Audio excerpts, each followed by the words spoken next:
Chapter 1: Smugglers or Spies? It was the talk of the village. Every topic was forgotten save the all-absorbing question: who was in McCollum's cave last night? Old Peter MacDonald, a gray-bearded Highland shepherd, had been out late on the hills with his sheep, returning by a rough short-cut along the rock-strewn shore. He had passed below the entrance to the ancient cavern, and had had the shock of his life.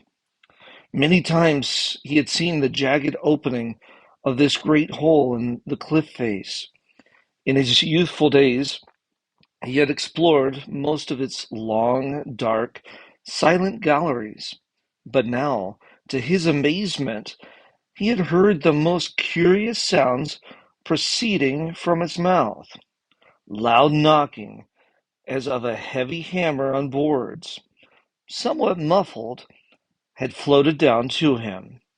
An occasional indistinct shout had added to his wonderment. He had not been afraid, of course. Not he, an old Scottish shepherd. Yet he had suddenly remembered the oft-repeated tales about the caves being haunted, and it had been with rather quicker steps that he had completed his journey home. Now everyone was talking about it. Who had been in the cave? That it was none of the villagers was certain. Why should any of them want to be in the cave at that time of the evening? All kinds of theories were discussed and dropped and revived again and again. Could it be smugglers? Hardly. They would not choose a spot so far from any center where they could dispose of their goods. Spies, someone suggested someone, with all the thrill of a great idea.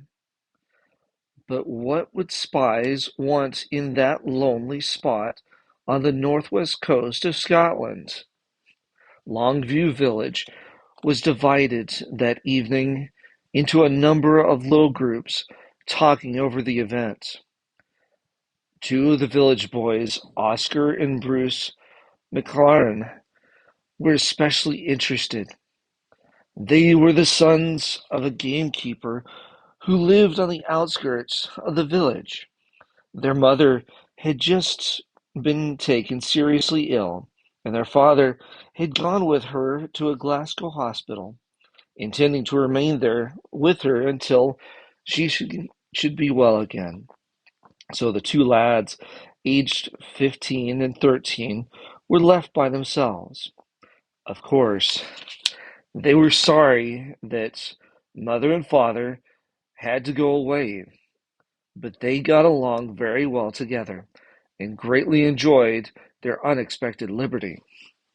Going from group to group, they listened to all the latest versions of old Peter's story, eagerly picking up the new details that were added to it as time went on.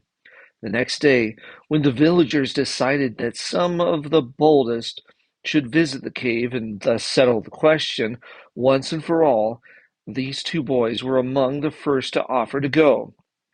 But the older men objected. No, no, said one.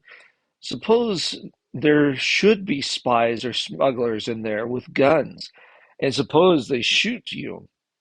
What would your mother and father say to us when they come back? Despite the cold water thrown on their desires, Oscar and Bruce begged so persistently to be allowed to go that the others finally agreed, on condition that they promised to follow some distance behind the rest of the party. At last, on one of those long summer evenings when, that far north, the sun does not go down till after 10 o'clock, the expedition sallied forth. The cave was about 3 miles from the village, situated a little way up from the shore. It was somewhat difficult to reach. However, as rough steps had at one time been hewn out of the rock, the approach was easier than it might have been. Fortunately, the tide was out, or the company would have been obliged to approach the opening by boat. A scramble over the broken steps finally brought six men and the two boys to the entrance, not without their hearts beating a little faster at the thought of what might be in store for them. A number of others had come along, but these remained below on the shore. Some shouted to the two boys not to venture up, but Oscar and Bruce were determined to see the thing through, and their father being away, there was no one to order them down. Flashlights were snapped on, and the little party advanced into the darkness. Excitement ran high, and everyone's breath was held as the passages were slowly and carefully explored. Keen eyes peered ahead, eager to catch the first glimpse of an intruder or any sign of recent occupation. But there was none. Once the leaders stopped to examine the wall, bits of rock in rather greater profusion than elsewhere were scattered over the floor. Someone suggested a landslide, and this seemed to satisfy the rest.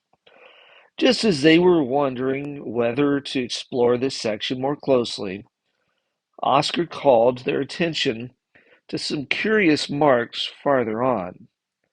All went to see them, but they proved to be of no importance.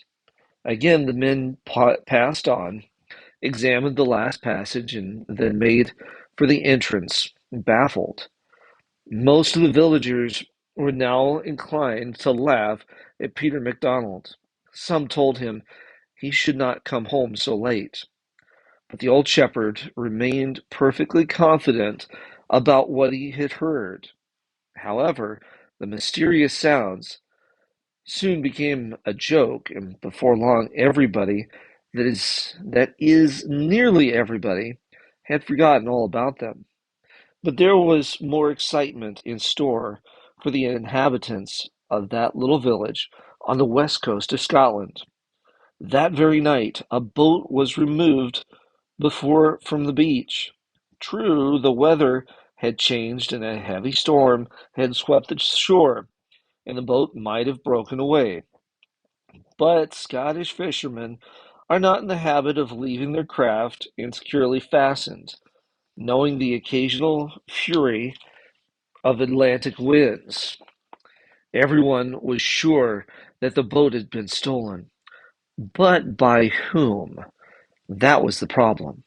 The excitement can be imagined when, a few days later, the boat reappeared in its usual place, but with a neat patch on its side, covering a bad hole received during its absence.